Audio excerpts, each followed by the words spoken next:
Okay, so this is my little sprint bike. It's not road legal. It's only used for sprinting events.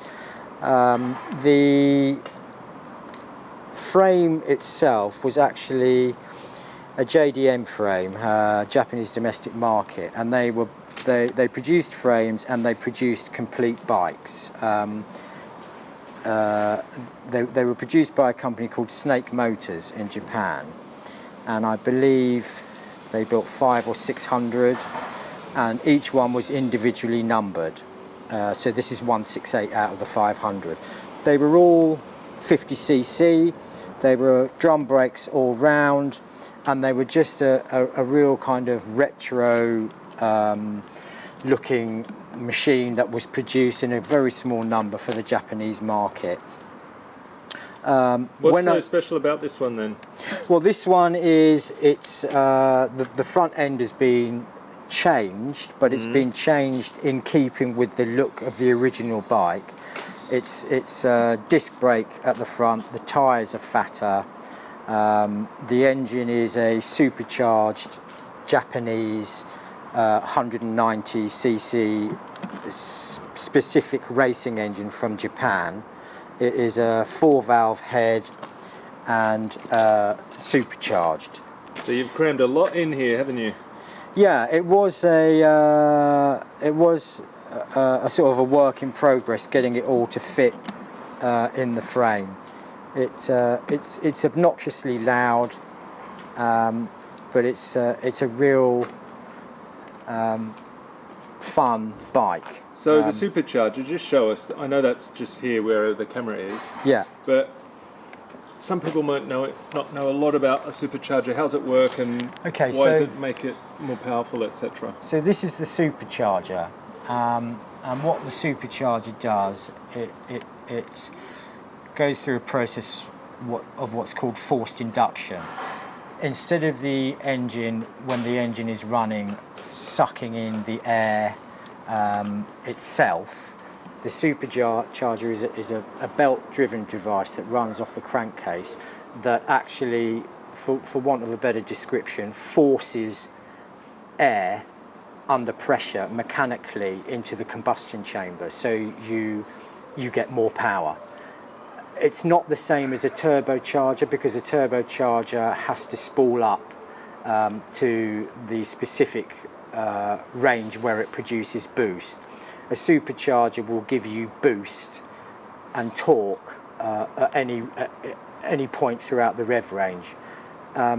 It has a parasitic takeoff where it robs a bit of power from the engine because of the fact that it's running a driven belt, unlike a turbocharger where it's driven off the exhaust. So there is some parasitic loss. But why wouldn't you use a supercharger instead of a turbo then? Because turbos, like older turbos, have got lag, not so much these days. Well, but why use supercharger, not turbo? Well, supercharging, and there are many different types of supercharger. There are centrifugal superchargers. This is what's called a Roots supercharger, which is the earliest technology of superchargers. The Roots supercharger was invented, I think, in the middle of the 1900s. Don't quote me on that, it could have been earlier. I believe it was a German invention. The Germans have always been, in the automotive industry and the aircraft industry, have always been proponents of superchargers. In the Second World War, they were called turbo superchargers, which confuses a lot of people, because in the Second World War, on the aircraft they were used on, they were actually turbos, not superchargers. But the lingo of the day called them turbo superchargers. They weren't superchargers in their pure, real mechanical form. They were driven off the exhaust. So that's basically what a supercharger does. It's trying to describe it as basically as possible. It forces air into the engine. What fuels it run on, mate? It runs on two types of fuel. It runs on either 99 octane or methanol. I'm going to be running it on 99 octane today. Without further ado. Okay, so it has to be started on the roller starter, and what the roller starter does, you put it in gear, which I've already done, normally 3rd gear. You press the pedal, the rollers will spin, they'll spin up the back wheel, and that will start the engine. So the procedure to start this is we connect the battery.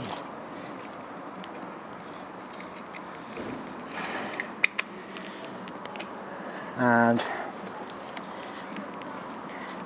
we want to spin it up with the ignition off first. We're starting it from cold, and the reason for doing that is just to get the oil circulating around the engine. So I'll be spinning it up with the ignition off so it won't fire. This is just to build up some oil pressure and get the oil circulating around the engine.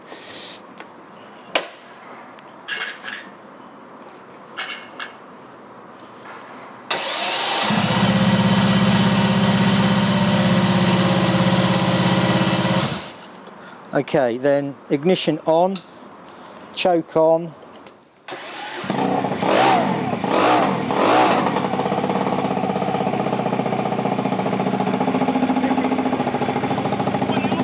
Trying to get it to idle. What are you looking at down here? Boost.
So today is one of those days where it's running, but it's not running great.